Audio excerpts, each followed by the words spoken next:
On Stardock stuff first, so We are going to be talking about Stardock stuff first, but we are live. It's the Stardock stream. I'm Adam. That's Brad. He actually runs the joint, and that's Kristin, actually, who I will send the this magical camera over. You can see our Kristin. general manager, my boss. Oh, they're seeing the back of my head. How awesome! Yeah. So we only have two mics, so it's a little bit interesting here. Yeah, this is ghetto. You know, when we did Power User TV, Oh god. I wonder Power how many. User TV. It'll be interesting. How many people are on the channel right now? I don't have a count right now because Twitch's platform is occasionally interesting to use. Is it working? It's working. I just All right. don't have a count. Okay, because back when we did Power User TV years ago, we only did one video episode because that was insane. That was so much work. That was right after we did the musical For me, one. it was work for me. He Well- talks like it was him. Well, I had to show up. You I did mean, have to show up. You know, those 30-hour weeks are just terrible. So we are streaming Sorcerer King today. I know you, Brad, you want to talk about Stardock stuff. Yes. But I do want to let people know what we're actually streaming. Is Sorcerer King, and this is the internal build that is going to be. This is the release candidate, basically. This is what we're testing for release, which hopefully will be tomorrow. So hopefully you guys should be playing this now. You can see a lot of the content in the current opt-in beta, but it's not nearly as tested, and there's like broken textures and stuff, which is why we didn't push it to be actually live. Is that release beta 2? Yep. Yes, that is Sorcerer King Beta 2, which is not, yeah. So that's very exciting. So you'll be able to see that and play that tomorrow, and it'll be great. But Stardock stuff in general, since we have the boss man, what did you want to talk about? Oh, there's just so much stuff going on. I mean, it's I can't wait. I'm very, very excited to talk about Beta 2 because I've been spending a lot of time. I haven't got to program this much on a particular game, on a specific game since I think Galactic Civilizations 2, which was back in 2006. So it's 8 years ago, and That's more fun than telling people what to program on the games. oh god, well I mean half my day. I mean really, I'd program on this on the weekends, right? Because during the day, I mean I'm spending time doing budgets and meetings and scripts and complaining. Mostly I complain. That is true. Yeah, poor Paul Boyer, who's doing the Gal Civ streams. He's that poor man. Because I mean, I've been going through Gal Civ 3 and just like all this. Nope, this is all gotta go. So there's gonna be some big changes on Gal Civ 3. Good stuff, really good stuff For sure. coming up. So what else does Stardock have going on? We have Galciv, we have Sorcerer King, we have several unannounced things that we can't talk about yet. I know it's Which kind of. I won't let Brad talk about them because I'm a mean old. I know, and this communications is guy. one of the things about social network. I don't know how many people follow us on Twitter, but it's like Adam and I are like we should have our own show because we got the ultimate, like I'm the crankety right wing kind of guy, and you're the crazy hippie left wing. It's like we can have the SJW versus anti SJW guy, fighting together there. Yeah. Brad is not anti-social justice. Just putting that out there. I believe we can feed the homeless to the hungry. Isn't that's justice? It is my full-time job to not get in fights with Brad on Twitter, which I do, occasionally succeed at. Yeah. It happens. Yeah, that's it's kind of funny because my Twitter avatar seems kind of apt. It is. It's the crotchety old man from The Simpsons. Yeah, So that works. I know the stuff though that we're working on is I'm really excited by it, and it's one of those we've been making these ever since, and it's been 3 years. We sold Impulse to GameStop 3 years ago, and so most people think of Stardock because hey, they did Sins of a Solar Empire, right? And they did that horrible Elemental game. And I think we made up for that with Fallen Enchanters and Legendary Heroes, but they don't realize that since 2011 there's been some amazing stuff going on because I always joke we got all the money. We have infinity dollars. The question became, what can we do with infinity dollars? Yeah, and it's like let's go ahead. Well, I was just going to say we don't have infinity dollars. Yes. Just FYI. This is why I'm here at Stardock. Yeah. We don't have infinity Let's buy dollars. that building. No. We already have a building. We've bought a lot of buildings lately. It's true. We kind of So isn't that what you've been doing like this week actually? Well, I have been spending some money, but not all the money. So Well, that's good. But it's amazing how much talent is out there, and it's.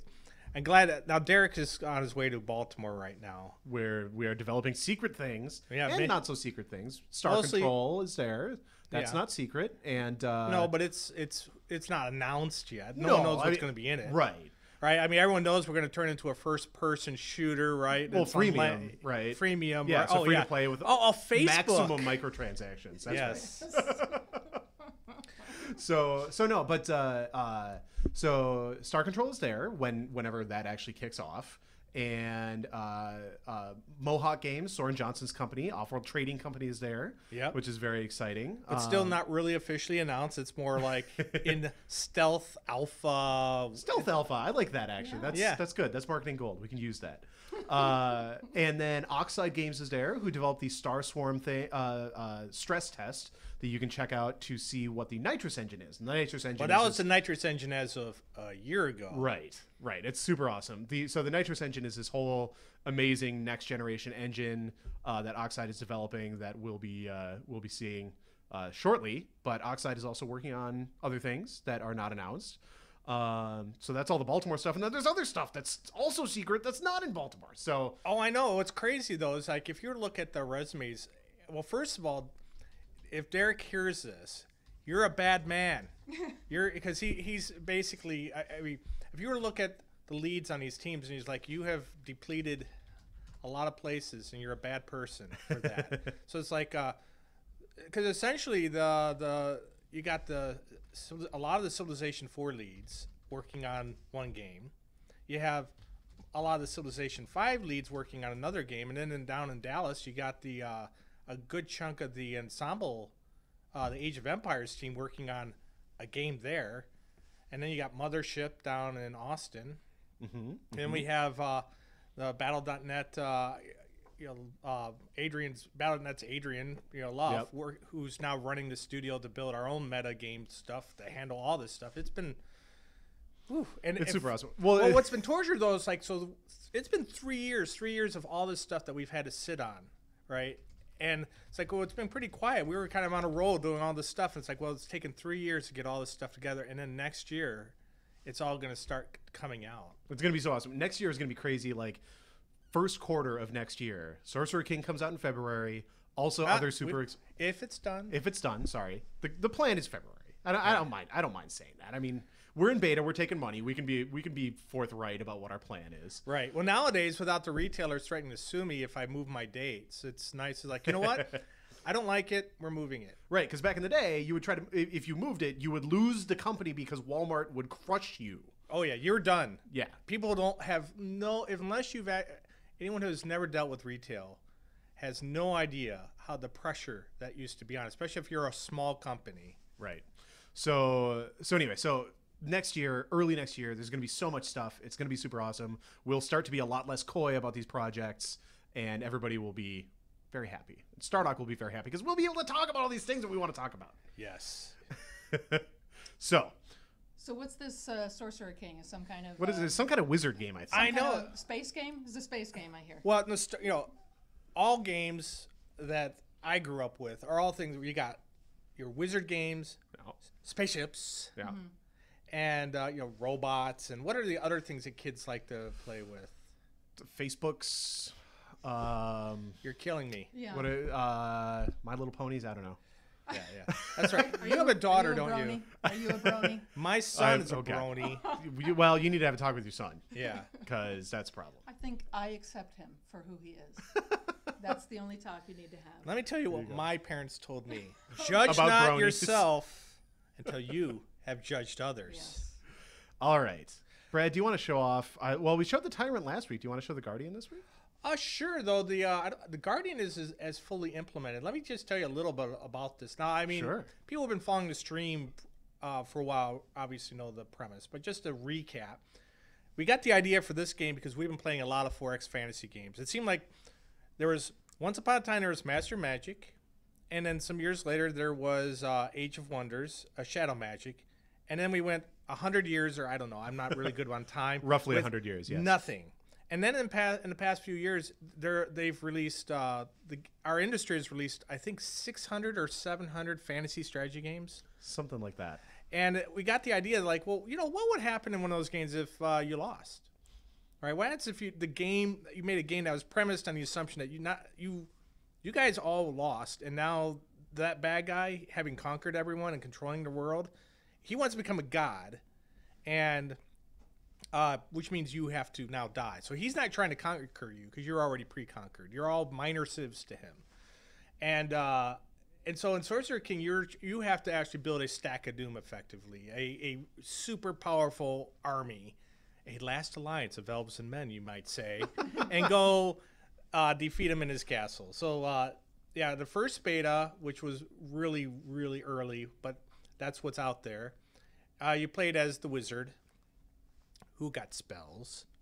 You're ironically the most generic of all these guys. He's what you expect. He's a wizard, and you have a warrior, and all that good stuff. Last week, you guys did the tyrant. So the tyrant's like a Saruman type character. He sees the Sorcerer King as a competitor. He's doing very bad things to the world himself.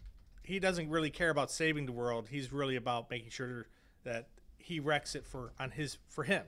If we're gonna blow up the world, we're gonna blow it up on my terms. Right. The Guardian, on the other hand, now she's a nature guardian. So her spell books. Oh, are we allowed to modify these yet? No. Oh, God, sovereign customization is not in yet. It kills me. I shouldn't even be torturing players with these buttons here. No, it's good to have them though, because otherwise people assume that it is a feature that doesn't exist. Yeah, I know, but I don't know why we don't. That's it. It works. I mean, I've been customizing my sovereign for a long time. You take it up with the lead designer, because I don't know. Say, whoever's making this game, I'll have a talk with them. Yeah, I have my build. I have random maps. They're done. They work great. I mean, anyway.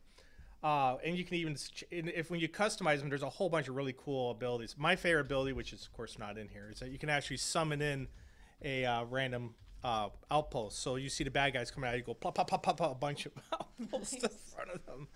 Well, anyways, but the Nature Guardian is the closest. I would say the closest gameplay to that's is more like Populous. Do you remember that game from back when you were a kid? Sure. Yeah, I don't think many. Unfortunately, nowadays, very few people remember Populous. But back a long time ago, there was a game called Populous where you won the game. You were a god, and you raised and lowered land and basically morphed the entire map to your purposes.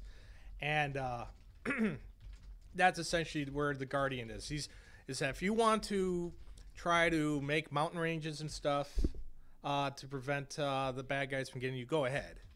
You'll lose, but you can do that. So let's see what we got here. I'm gonna go ahead since go ahead and start here. Map. Yeah, I feel like we should show off some video games. Which games? Whatever you want to show, Brad. All right. So let's see. Get into. There's so many. I'm gonna go. I like Ruined. Let's go with Ruined. Ruined's all right. I was grabbing screenshots today, and this map doesn't have as many visually interesting sections of terrain, because when you're taking screenshots, you want really particular small chunks of map. And it is right? a tiny map, right? So it is. It only gives you so much. It kills me that we don't have the bigger maps in yet, because our maps get so big, and people are going to love them. Oh, I can't move the camera in this. So with Control-Shift-C. No, it doesn't work. Don't I have cheat enabled on that? No. I thought I did. That's all right. Oh, sorry about that. That's okay. So Ruin map is a good one. It's my favorite map to play with the Guardian, because you. Let's go ahead and just do a let's play. I always build the scout so I can see what's going on. Come over here. I always build a scout first. Yeah. I build a scout first to the point that I feel like we need to buff the other choices because the scout is so good. No. You don't think so? If there's now this is new. If in beta 2 if you can get an iron or a crystal deposit, you can instantly start upgrading your guys instantly. Right.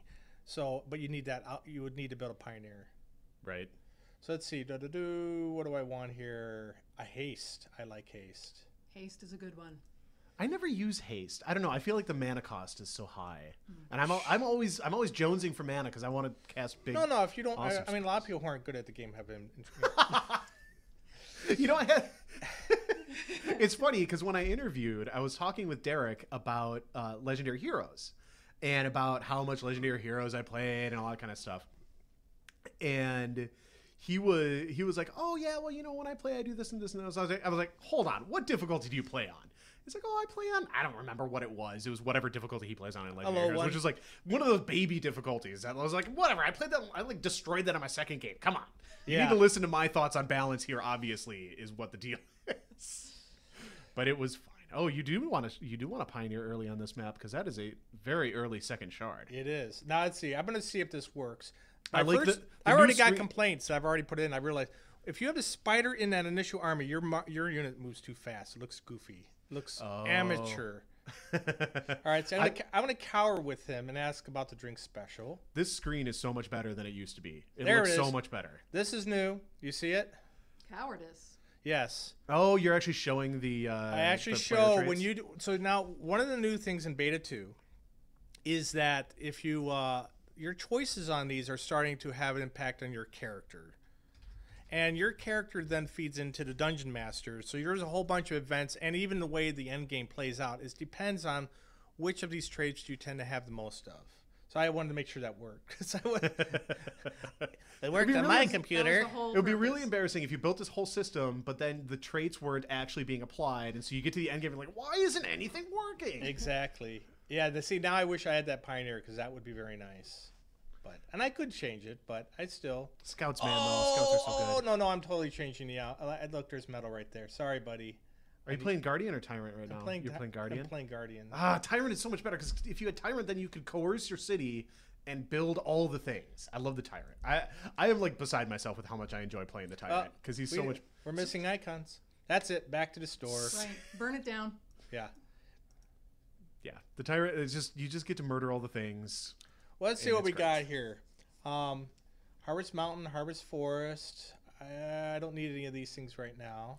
I got a good question out of the chat for you, Brad. Okay. Will all the plus-minus traits like cowardice, etc., be shown, or are there some hidden ones? They will be shown unless I forget. So are you going to show them when they get them, or are you going to also show the sort of accumulated totals in like the quest screen?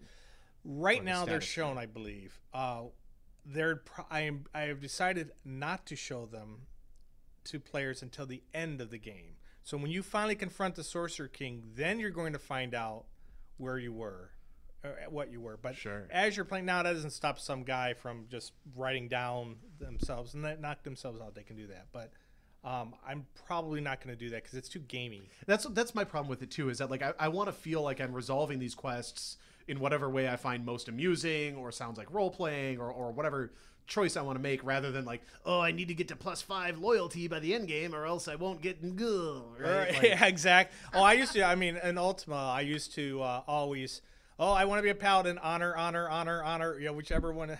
Right. All right, the Sorcerer King, see this? He's your friend. Don't worry about it. Yeah, he's my buddy, but see, we need to fix the hourglass thing. That annoys me a lot. Oh, yeah. All right, it sends us greetings. I can tell by your look you're a friendly, good being. We could use some logistical help. All right. So this is how I ended up implementing this. I gave him an administrator. It turns out you can't just give someone logistics as a variable, which kind of makes sense. But getting the administrator is nice because that early food growth can really snowball. Well, this guy gives you more logistics, which means I don't have to build that barracks as soon. Oh. So, but I better be careful because I am totally surrounded by bad guys. I think that must be different from the last time I fired up the build and picked that choice. No, there's other ones that give you regular administrators. There's lots of different types of administrators. Oh, okay. There's the logistics ones. All right. Nice. And I have leveled up my sovereign. This is our not a tech tree, a skill tree. There you go. Because it's a wizard game. It's a wizard game. So there's no technology for wizards. There's no technology here. It's just remarkably similar to a tech tree. All right. What do you think I should get here? I don't need to know where the shards are. Yeah, that one always feels a little weak to me. What's City Guardian? Gives defending city a free sniper. They're all lame. Yeah, Nature Guardian. We need to make these more awesome, I think, is what we just learned. I agree. I think that we need to have. I think all these things should give you something more interesting. Yeah, the Tyrant ones are better. I'm telling you, the Tyrant's awesome. I know. I didn't work on this guy yet. I just started. I've been working. The tyrant came more naturally to me. I can't imagine why. I see how you are. It's a woman, so she gets the not cool. There you the go. Guardian is a There lady. you go. See, there's the evidence.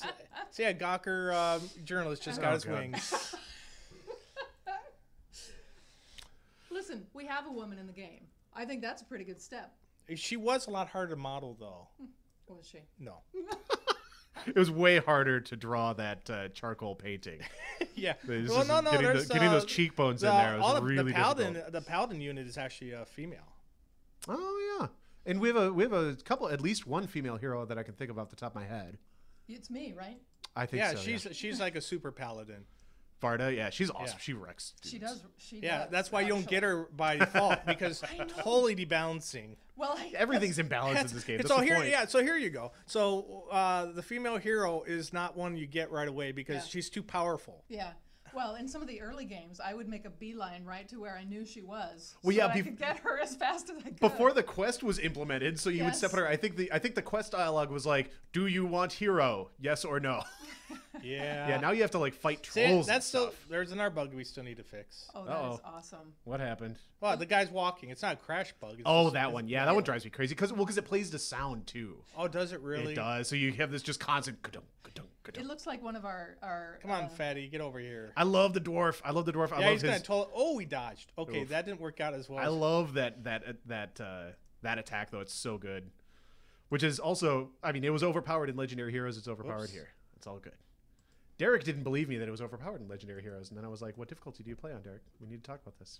Yeah. I do think there should be a cooldown though. Devil Dog's There you asking go. what happened to my female mounted hero. That's the hero that we were talking about. She's still around. Varda, is Yes. that her name? Yeah, She's still Varda. around. She's in there. You just don't get her for free. Right. Yeah. You You have to go quest for her. Yeah, she was because she's pretty buffed. Part of that, She is. ironically, is because her character model is so awesome. It's like you can't get something that looks with that. She's riding a dinosaur or something. It's a wyvern, I think. Is that right? A wyvern? Anyway. I it's have no pretty idea what awesome that looking. is. Yes, you do. I do not. It's like- I've never read Dragon Riders of Pern or whatever that's from. Oh man, I haven't thought about Amicap See in a that? long time. It takes the me back. spider thing. All right, I want to craft some stuff. Yeah, you do. No. I don't care what the spider looks like moving because all I see is those treasure chests, and I just want to go for them right away. See, that's why I built the scout. Yeah. Because the scout goes around, he's just this like treasure vacuum. Oh, treasure vacuum! I need one of those. You do need one of those. I'm going to auto resolve. I'm pretty Yeah. sure. Now, one of the things I'm going to be doing is see this middle area.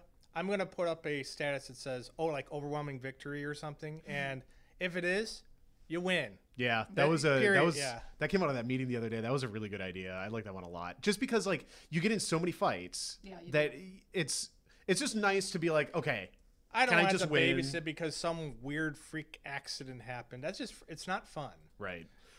We have a question in the chat, which is something that's come up before, which is, can I play a necromancer? I don't believe necromancer is one of the like classes or anything, but we definitely have necromantic.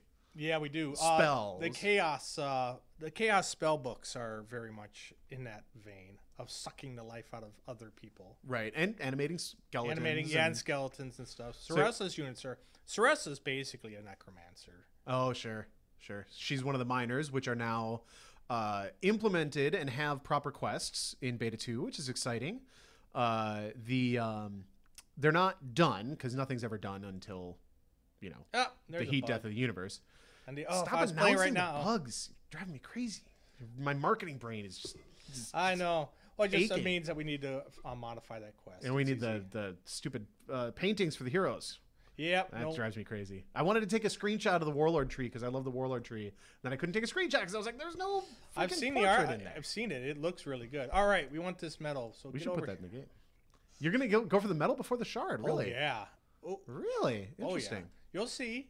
You'll Okay. see. See, I tend to play a much more magic-focused game. No, So you don't know about what's in Beta 2. It's the difference. You're still thinking Beta 1 era. That could be my problem. So what is it? Because I guess I don't know either. What is the? Oh, are you just going to tell me? I'll see. I am going to. I have to wait I'm and going to. see. Well, hopefully she survived. Oh, look at that. There's a bug. Outpost. Oh, The text is too big. Is this a build that still has the larger UI? I have no idea.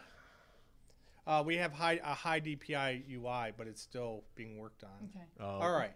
So see this now. When I go to crafting, see these armor reinforcements. Once the metal, which has to wait till next turn, I can actually craft a whole bunch of these little armor reinforcement things. Which, oh crap! There's a these stalkers are super nasty. Yes, they are. Seriously, you need to I nerf nerfed those. I did. I Did I you? just don't know if it's in this build. Oh my god, we've been talking about how the stalker needs to be nerfed since literally the first stream we did. What I went in is I lowered their accuracy. That's I think hope the that's perfect enough nerf. for people like Place me. Road is awesome. All right, so Place Road is awesome. Place Road is a good one. Summon Fire, that one's too powerful. But I'm going to, which do I do? The one that it's going to get, I'm going to use this because it's going to get nerfed. There you go.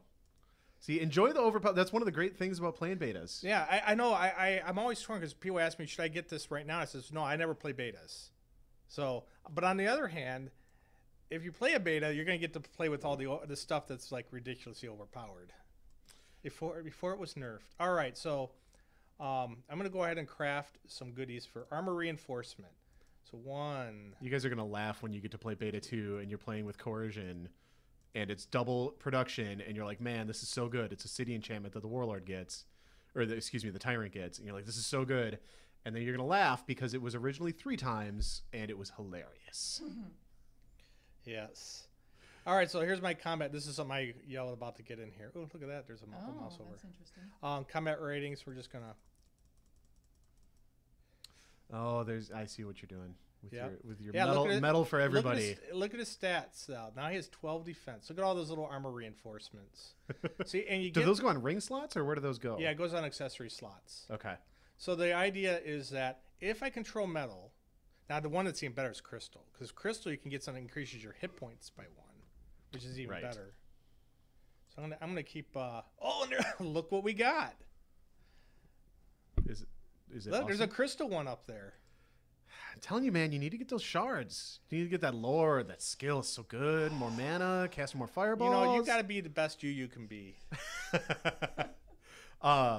We did have another great question out of the chat. Anonmi asks, oh, where did it go? There we go. All the cool spells that have been shown so far are evil.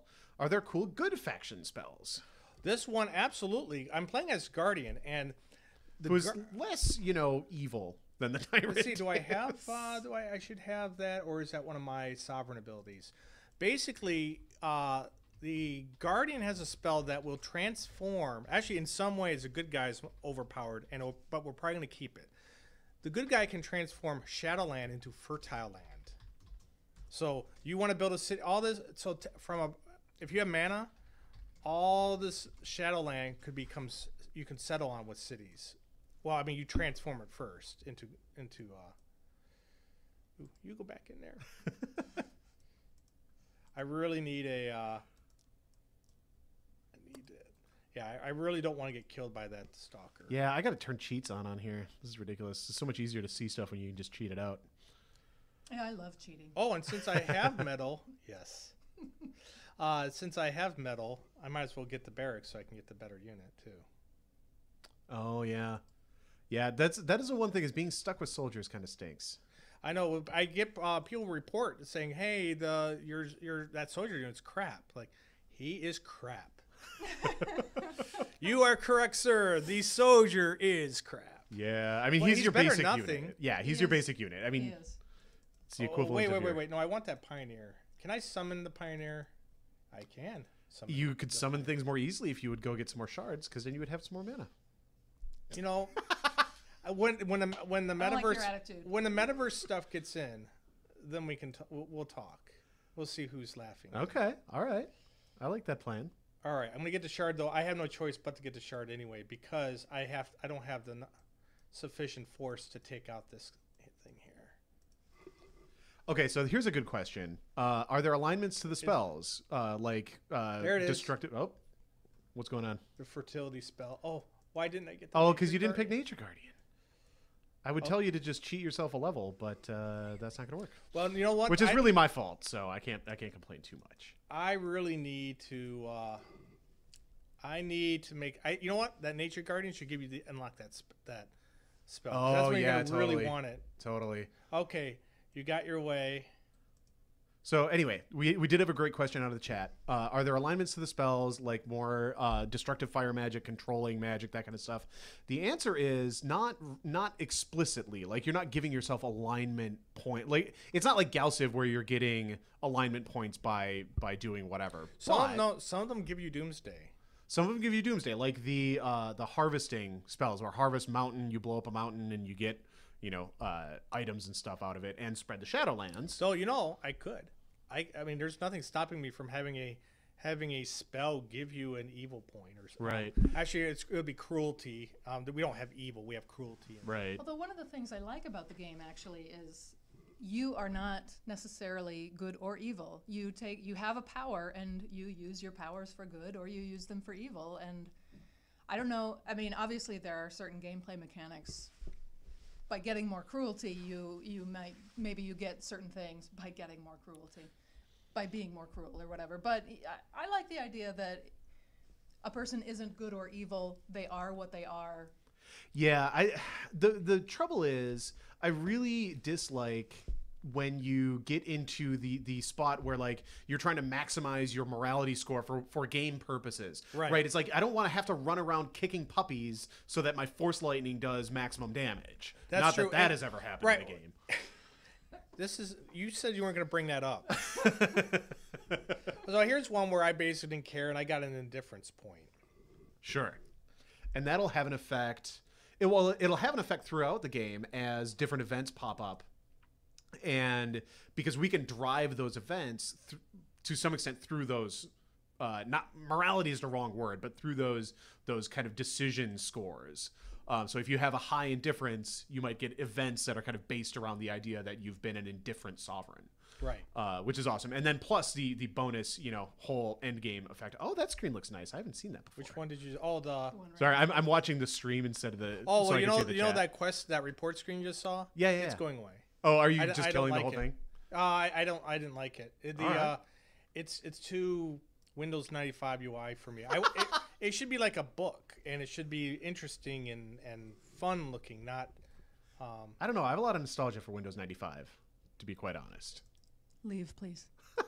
No, because Windows 95 was good for Stardock. Let's be real. Well, that is actually true. Not Windows 95. No. I'm Sorry. curious, actually, to go back to our conversation about, good versus evil and, Sure. and getting that. What does our audience want? What do people on the Twitch stream say they'd like to see? That's an interesting question. You guys throw it in the chat. We'll talk about it. As far as I can tell, they mostly want to have cheat codes. And That's my people. See, he dodged that time. And Murder Jedi is the other popular viewpoint currently. Let's see. Have you guys made any decisions on the newer crafting, or is it going to be in beta 2? The new crafting system doesn't go in until beta 3.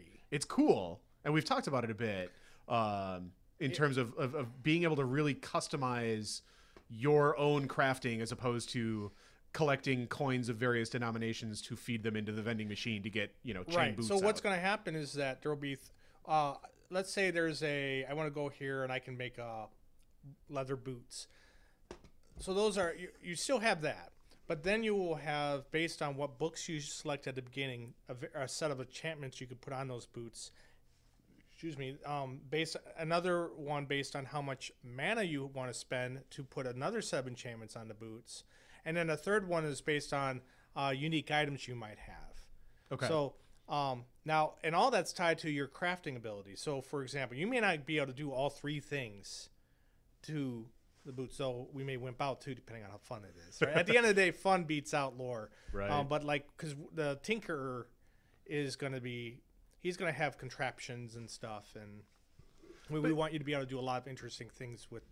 He's the crafting champion. Right. My suspicion, or the crafting sovereign. Yeah. My suspicion is that we're going to end up giving the Tinker other fun things to do, and then make everybody able to use all the enchantment and stuff, because, like you said, this is going to be fun. Yeah, the crafting is turning out to be a lot more fun. The players are really liking the crafting, and it's one of those areas where if you look, I recommend anyone who has the game, go look at an item.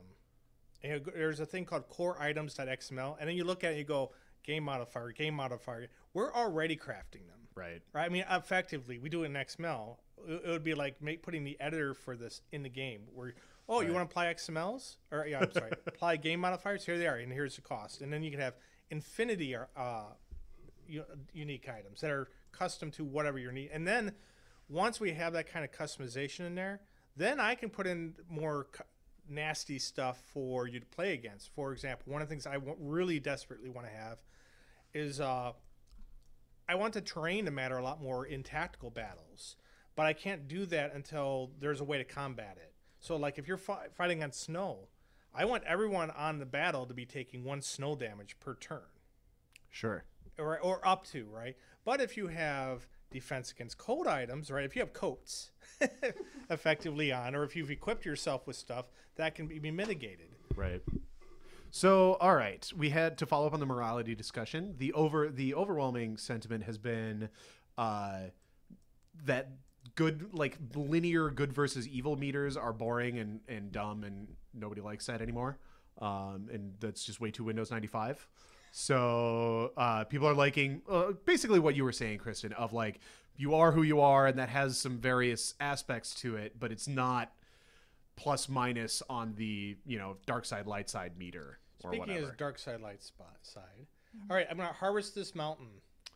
Oh, I can't do it to Shadow Mountains. No, you can't. And this map is full of freaking shadow. Yes, I can't. That's one of my downsides there. You can harvest a forest. Did you research that yet? I don't need that. I need metal. I need ingots for my stuff, and I would normally go and harvest the mountains, but I can't because they're shadow mountains. So we had a great to continue on the morality tip. Another shard. Oh, you should get that because I heard magic is good. Dr. Frankenfurter says, I think it'd be nice if good alignment actions lowered your threat, allowing you to found more cities without drawing the SK's attention, which is an interesting point of view that, I mean, if you play a bit and you play around with the different ways of resolving quests, you'll see a lot of the more like traditionally good resolutions will reduce the Doomsday counter. Right. They may not give you as much stuff, or they might. We're trying to be really good about not having everything be like, give me stuff. Give me a dude. Give me less Doomsday, because that's boring, right? You need to have some variability to those quest resolutions. But that's definitely something that we're intentionally trying to do. Is let you, if you are trying to heal the world rather than destroy it, for some bizarre reason, which I don't really understand. Why would anybody do that? But yeah, to sort of have that. That's exactly what we're basically trying to do. And then also in beta 2, there are you can heal. There's a spell to heal a shard, not a fully destroyed shard, but a damaged shard. You can heal back up to help against the Doomsday counter, and you can also straight up reduce the Doomsday counter by casting effectively a kind of counter spell at the spell of making that the Sorcerer King is trying to finish. So you'll be able to manage the Doomsday counter a little bit more in beta 2, which is something that people were asking for as well. And in beta 2, we actually show the AI threat. Not the AI threat. That's what I call it on my end. We actually show the player threat to the AI. You can actually see how what the Sorcerer King is thinking about you. Let's see. In fact, let me get out of. Well, maybe I should wait. Hang on here. Where's my Falcon? We got the question that we get every stream, which is this just a reboot of Fallen Enchantress or Elemental War of Magic 4? It's definitely not. It's it kind of branches off from the same tree to some extent, but this is a different kind of. This is not a direct follow-up. It's kind of a different kind of game. The idea is that in Sorcerer King, you've lost, and you're trying to stop the bad guy from not just winning, but destroying the world and becoming a god. And so it's this asymmetrical idea of like, you need to basically go into, we'll call it Mortor, and stop the big bad guy in his tower that we'll call a fortress.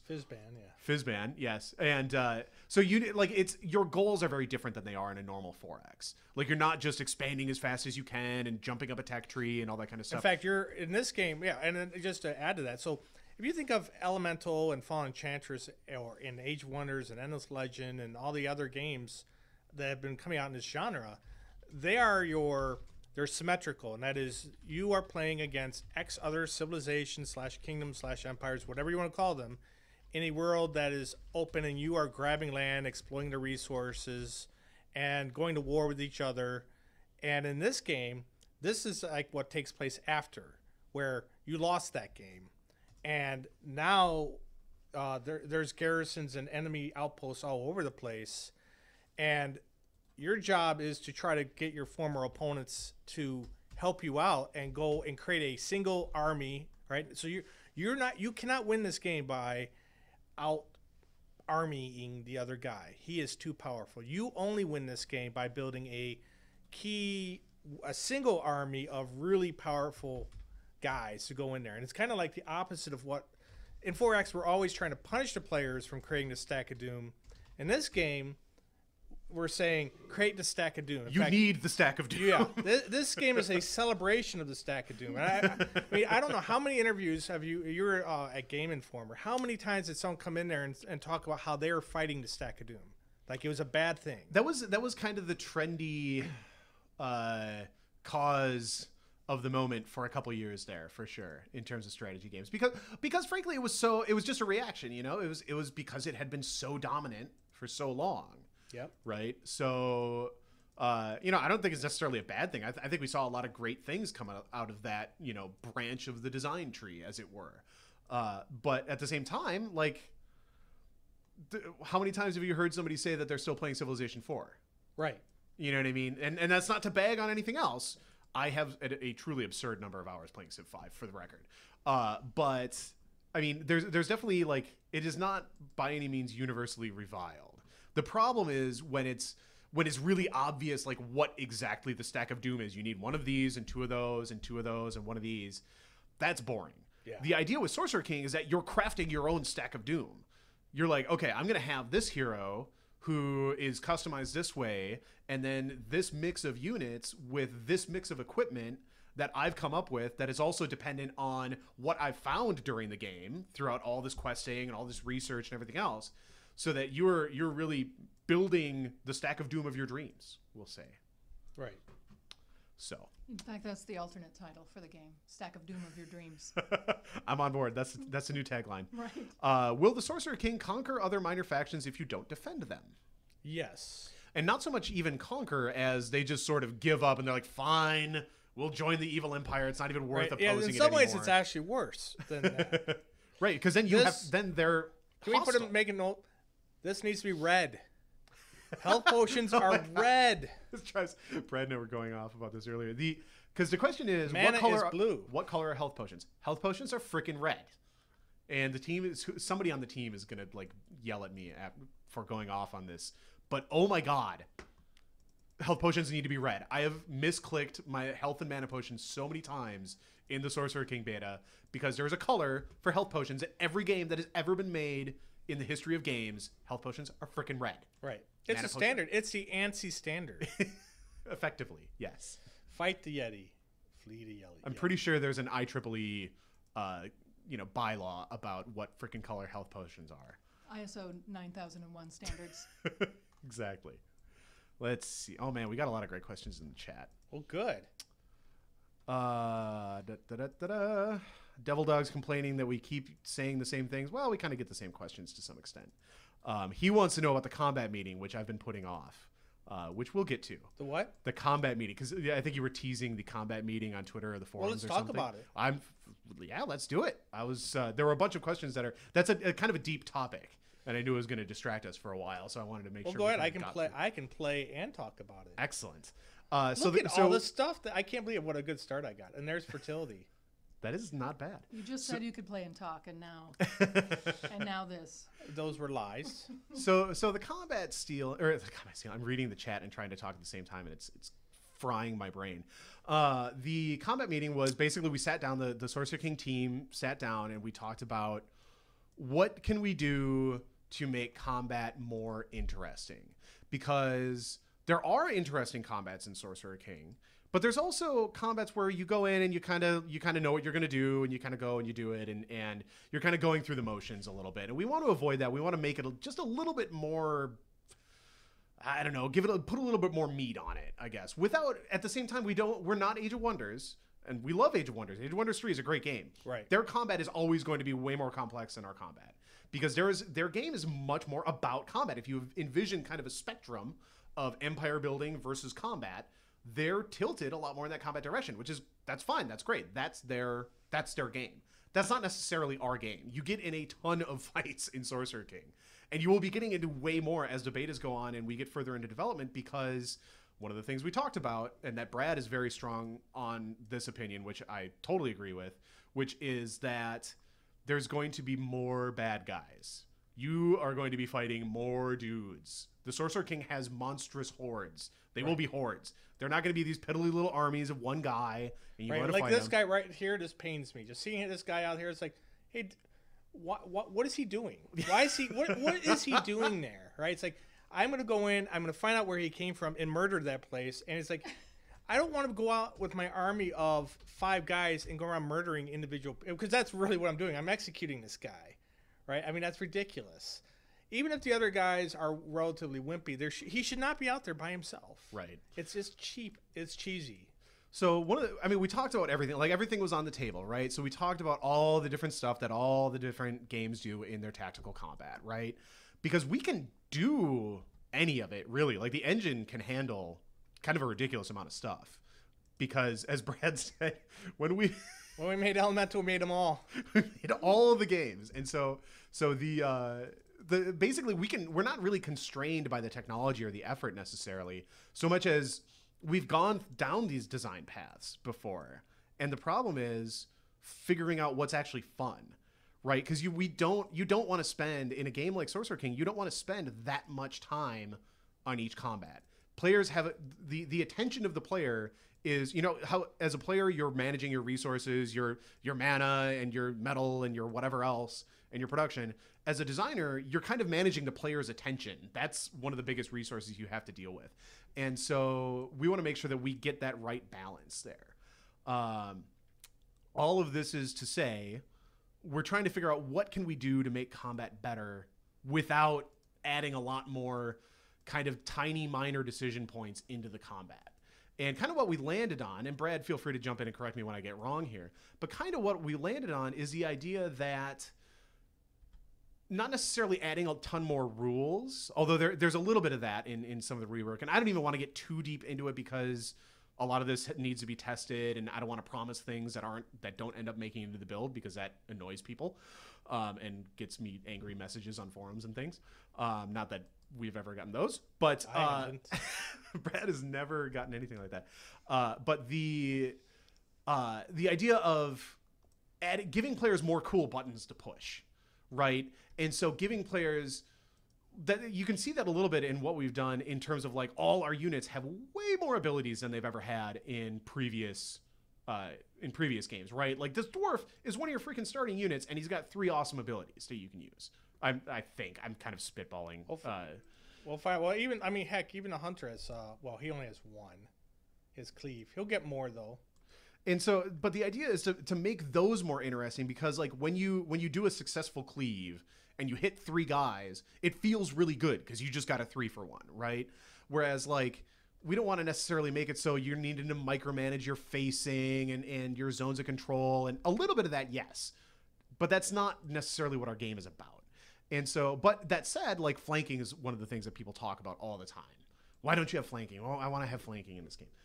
Well, instead of flanking, which our engine, again, totally supports, has not proven out to be terribly fun in our playtests, but we can give characters and monsters backstab, which is kind of effectively flanking, but is more of a button that you push that kind of feels better when you do it, and it is more impactful, right? And so those are kind of some of the design paths we've been going down. So hopefully we'll get some of that in there. I mean, the idea is, again, just to add a little bit more meat on there so it feels a little bit more interesting.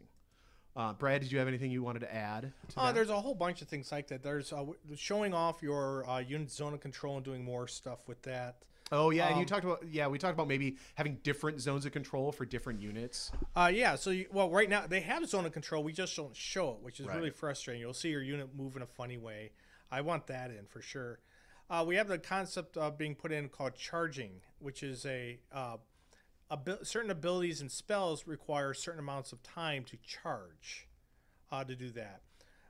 So you won't be able to just go into a battle and say, oh, well, I'm going to just go in and cast death. It's like, no. You have to wait 3 turns for it to go up, which brings up, we're introducing a concept of rounds. Right now, there's no real, we don't really have rounds in the game per se. Instead, there's another metal patch over here. Instead, what we have are, we have initiative, which we're keeping, but there's no concept of time passing. So we want to be able to put in certain things like, hey, if you're fighting on this terrain, certain things happen over time. Like I was saying earlier, I'd like it so that if I'm fighting someone on shadow terrain and I don't have any defenses put up for that, then then every round you're in there, you're taking damage. Right. Or maybe there's wind, and every round you're playing, it gets windier, so your ranged units take more. But once we have the kinds of rounds in, we can do a lot of really interesting stuff. Absolutely.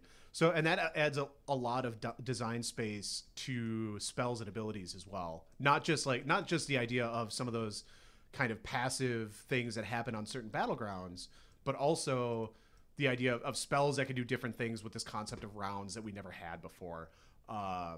Abilities that can take a while to charge and stuff like that, which has me really excited. I have a bunch of ideas actually that I need to bother Brad about in regards to some of the spells and stuff. So hopefully we'll be able to get a bunch of that stuff in, and that will make combat feel a lot better when you have a lot more of those kind of options in there as well, that we can do some cool things and give you awesome things that you can do without necessarily going down the path of, okay, well, now let's add a bunch of rules to our tactical combat so that you need to, so you're playing Panzer General or something, which is not the idea. So let's see. We had a bunch of questions in the chat. I am totally behind, for which I apologize. But that just means we have a lot of questions, so that's good. The Nug Life asks, that is a clever name, by the way, well done. Can you do anything with all that empty space around your cities and forts? Which is an interesting question. Specifically, what do you... Well, I think the way I read the question anyway is, do you have anything along the lines of like workers from Civilization, where you're going out and improving tiles and stuff like that? Not with workers. One of the things that I don't know if it's, because I was looking at my spell book and I like, where's my restore spell? And I'm not even, it doesn't look like it's in this build yet, so might actually wait until next week for that to get in. So it's sometimes confusing when I play this build and see stuff that I've been working on not in yet.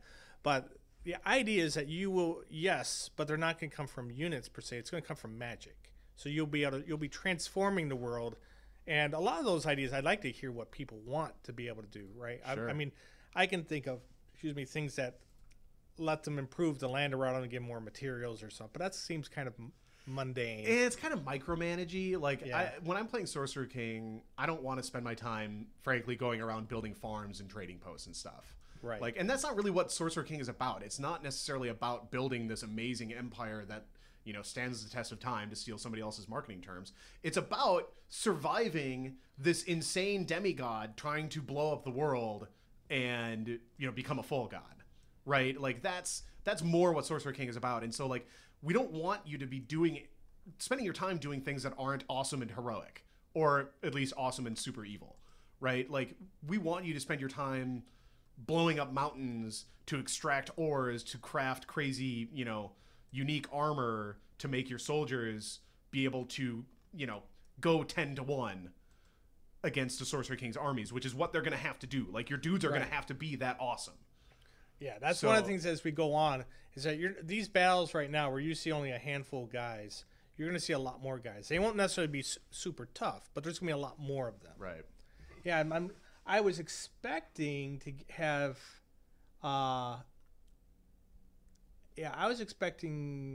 there's Revived Land. Oh, is it just further down the tree? Yeah, all right, so Revived Land is a spell that cleanses the target shadow and turns into fertile. It's an ordering issue. This needs to be way earlier, right? I'm building my cities at the beginning of the game. Yeah. So that's a balance issue. But so Revived Land will turn all a Shadowland into a fertile land. And that'll be huge once we get more of the terrain stuff in, right? Once you have more of those buffs where, you know, once you're going into the Shadowlands to go, you know, hunt down the Sorcerer King, being able to turn Shadowlands into fertile land before like a big battle, that's going to be huge. Oh, absolutely. That's going to be freaking, like, because instead of them getting a bunch of basically home territory bonuses, you're going to get a bunch of home territory bonuses. It's going to be a huge bonus. Right. There's a lot of things, and I've been posting, if you go to sorcererking.com in the forums, we've been talking about things that we can do in the tactical battles, because and this is really when people ask, well, why have early access? To me, this is exactly the heart of early access, is that we have people, one of the nice things about the fact there was Fallen Enchantress before this is that we have a lot of customers now familiar with tactical battles and magic stuff, and they already have an idea what's fun and not fun. And there's so many things we can do. Like we could have day-night cycles, but I don't want to put them in just for the sake of putting them in, right? I mean, like, we can change the lighting and have it be night. Is that fun?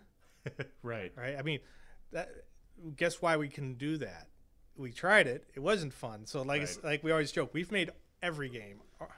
I mean, our tactical battle maps could be gigantic if we wanted to. They keep getting smaller and smaller because, like, oh God, I don't want to spend.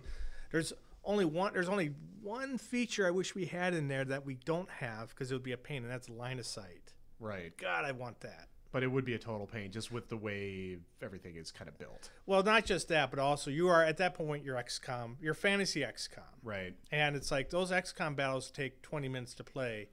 But again, it's like Age of Wonders where their combat is a lot more complicated, it's a lot more intricate, but that's what the game is about. XCOM is about those battles. Well, people on our forums would argue that Sorcerer King is mostly about these battles. I don't agree with that. Yeah, I think it's only because in Beta 1 there isn't a lot to do. Yeah. But as you go up and it's really about getting the stuff and the people and the resources you need to build this mega army to go in there, and you're going on these quests to try to get to win people over, to get the key ingredient. I mean, everything really revolves around the equipment and the resources you get in order to take them on, not how I'm really good at at micromanaging my tactical battle. That's not this game. And there are other games that do it so. Age of Wonders does it so well. If you really want a game where you want a fantasy XCOM, which I happen to want like that, I have that game. It's called I have XCOM too, but I have Age of Wonders 3, and it does it really well. Right. So a couple questions that I want to fire through here. There's some confusion over the idea of rounds, and are we going to rounds and getting rid of initiative? No.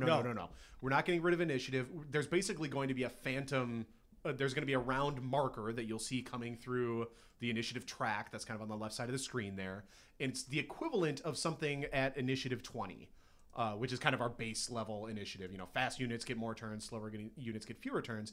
And it's really just about marking the passage of time. It's not about rounds in the sense of Age of Wonders or Heroes of Might and Magic or anything like that. It's not like your units get one action per round.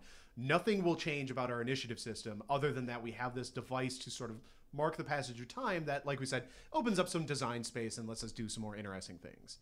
So no worries there. Look. There is a mountain you can harvest. Yes. Oh, excellent. I need that. Thank goodness. You do totally need that. Is there going to be an equivalent of Arcane Monolith from Fallen Enchantress? There is. That's the ability that when I played. That's why I didn't realize that you can't. This build doesn't let you customize your sovereign. That's the one I take. Is that one of the supers? Yeah. Or the special abilities? Yeah, you get right away. It is so fun. Oh yeah, Arcane Monolith would be huge in this game. Let's see. What do we got? Oh, we had a bunch of questions about will this be on GOG, or questions about GOG Galaxy, which is kind of their Steamworks-ish thing. I'm not really totally clear on that. I can't answer that because I don't know. All right. The short answer is that we love Steam. All of our games are Steamworks. And that's what's going to happen there you go. There's a mountain. All right. Again, I'm watching on the tape delay, as it were. So sorry, I'm a little behind. Yeah, short version is we love Steam. Our games use Steamworks. Even if you buy it from somewhere else, you'll end up getting a Steam code and install it through Steam and all that kind of stuff. There's a lot of reasons for that aren't super necessary to get into on the Sorcerer King stream, but that is the short answer. I don't think I should have done two of these at once. oceans. This is my favorite question. This game reminds me a bit of Heroes of Might and Magic. A, rock on, high five, because that is one of my absolute favorite series of all time. B, will some scenarios at least have you fighting through impossible odds and have to use trickery to survive? That's basically the idea behind Sorcerer King. Yeah, like you are up against impossible odds all the time. Like so yes, that's my new favorite question. I love that question. Oh, there's a bug. Will there be monsters in the ocean for ships to fight? Not in the base game. I want to revisit that later, but that requires a lot of art. It requires a lot of art. And honestly, it requires a lot of design too, because once you open up the oceans for more stuff, you lose one of the actually really useful things that oceans serve. One of their primary purposes, which is to be negative space, to be a dead zone, to kind of delineate sections of the map from each other. That is when we talk about like how much design space you have and how much player attention you have and stuff like that, oceans can be really useful in that. Like, for example, and I'm going to be a little ranty, but that's okay. In Alpha Centauri, the expansion added the ability to have bases in the ocean.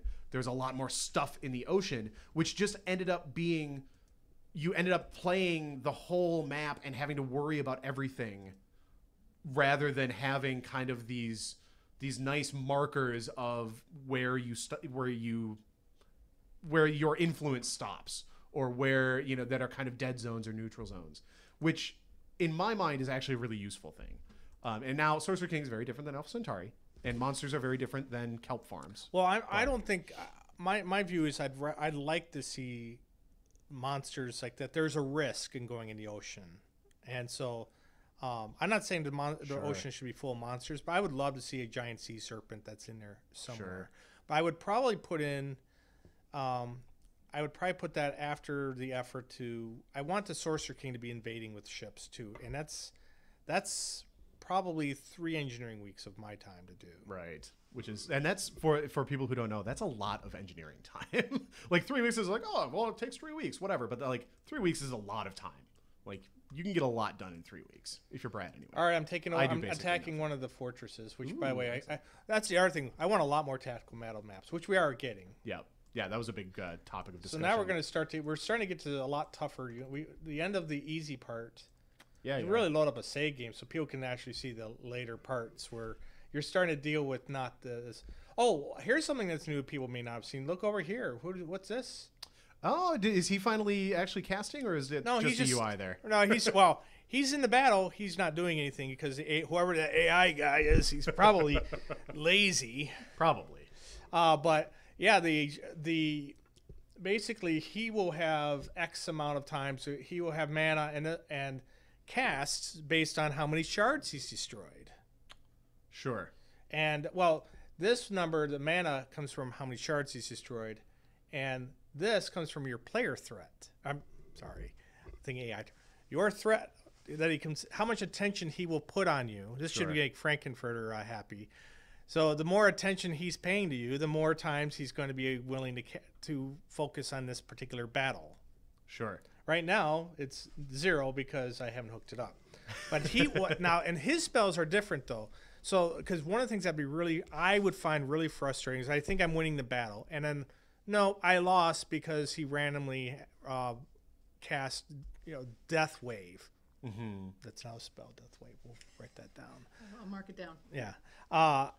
And instead, what's going to happen is that he'll cast a spell, and it'll take a certain amount of time for it to show up in this battle. And you will have the ability to use up your precious, precious mana to counter it if you want. Sure. Or not, if you're out of mana. Or if you're out of spells. I like that idea just because it gives you an ability to kind of play around the Sorcerer King. And it like you said, it makes it feel a lot less unfair. Because that's one of the things is that the Sorcerer King gets to honestly do a lot of things that are super unfair because he's the freaking Sorcerer King and it's his game. Yeah. But people forget that too. This is really, you humans have had your time, okay? It's his time now. It's the AI's time. This is his game. Yep. Oh man, yeah, we need to get those fortress maps in though too, because like I know this is really weak. it's super weak. I made like, fun. Were you in the meeting Yeah, where I I was was making fun of this? It's like, hey, I'm in the force again. Yeah. Or you are in a 4th level of a dungeon. You're in a battle. The text should then say, but then for the battle, you all agree to go upstairs out of the dungeon into a forest clearing. Oh man. Another question on mods: will the crafting system be moddable too? Yeah, I mean crafting is pretty totally moddable, isn't it? It's moddable right now. It's XML. You just go in there. I mean, a lot of this stuff I made myself. In fact, I even made the effects. A lot of these effects I made myself. I shouldn't be, sadly enough. I mean, with the tools, no Visual Studio. I'm talking what's in the game. So awesome. Well, this has been Sorcerer King Beta 2. One last thing. I suspect when this battle ends, if it's working, the Sorcerer King will have complained. Oh yeah, because I just conquered his. There he goes. There you go. There we go. This is new. You dare attack one of my strongholds? Oh, we should just RP all the quest dialogues. That'd be amazing. Do not take me for a fool. Or are you insane? A little from column A. I like the salty answer. I tend to mouth off to the Sorcerer King a lot. Sure. So what should I say? I was giving you a graceful way out. We are coming for you. Yeah. Or that's a playing little it way from, too straight. I like the salty. Or a little from. All right. Yeah. Whoops. All right. Still need the. Oh yeah. Hold on. Hopefully Paragon doesn't die. Oh, they're just Darklings. He's fine. All right, you will suffer your foolishness. So my threat is now up. By 2. Oh, that window drives me crazy too. Oh, with the aspect ratio being all screwed. Yeah, I know. Talk to them. I've been complaining about for a long time. All right. So let's see. Sovereign's log. That's 205. You are a minor concern. He's beginning to mobilize, and it's supposed to have more text. Blah blah blah. He's beginning to mobilize his forces against you. There you go. So I like the idea of having like some idea of what is kind of going on without it necessarily being, like I said, totally quantified to the player, right? Because you never want to make a game. You never want to have the situation where it's like, oh, I need to keep my threat at 42 because at 43 the game starts spawning super events. Right. Like you never want to have that. No, you don't want to. What's funny is that in the OS2 version of Galactic Associations, I had there was no such thing as difficulty levels per se. It was a slider from 0 to 100. Right. And I mean, I had gone full hog on all kinds of weird stuff that I did. And I realized people didn't like that. They go, oh, my difficulty level is 64. Right. What does that mean? Right. People want to know. People like labels like, it is hard. This is hard. They do. So anyway, this has been Sorcerer King. We're over an hour, so I need this thing to be able to actually encode onto YouTube. But no, I appreciate everybody coming through. We had some great questions in the chat, as always. Thank you very much. This is Beta 2. It should be available tomorrow. Right? Do I have my days right? Yes, tomorrow's Thursday. Tomorrow is Thursday. So Beta 2 tomorrow. You can check out. Tomorrow afternoon? Afternoon is the idea. We tend to push the button around 1. It's not completely in our control, so I don't try to promise specific times too much. It should be around 1 p.m. Eastern is usually when our stuff hits. So you can look forward to it then. We also have Legendary Heroes 1.8 is coming up on deck. That will be in a couple weeks. I saw the schedule earlier. I don't remember it specifically, but it's coming up in the next couple weeks anyway. Big patch for Legendary Heroes. Derek made a bunch of new monsters. Brad made a bunch of new maps. So that'll be cool. I think we're calling it the Battlegrounds DLC, the 1.8 patch and new DLC, which will be very exciting. So that's what's going on with Legendary Heroes. Galciv, of course, is trundling along. They have. Oh, you're getting your Pioneer killed. That's embarrassing. My Pioneer didn't get killed. Oh, see, I'm on the tape delay. That's the problem. Oh, you blew it up. I see. I didn't blow. I gave myself a. I knew what I was doing. All right, fair enough. But yeah, Galciv they're working hard on their combat update, which will be coming in mid-December. So that's still a little bit in process, but we'll have some more on Galciv on Friday. We actually have our lead developer / you could call him a technical director kind of guy. Nathan will be on the Galciv stream on Friday this week, which is exciting. I don't think anybody's met Nathan before outside the building. So literally nobody outside the building. We had him grown in a vat. All right. That's it. I've done all my spieling. I'm going to cut off the stream. How do you summon that elemental? You summon it with awesome magic. That's one of the beta 2 things. You'll be getting that, like I said, tomorrow. Anyway, thanks for coming, everybody. It was a great stream. Very much appreciate it. And we will chat with you sooner than later. The end.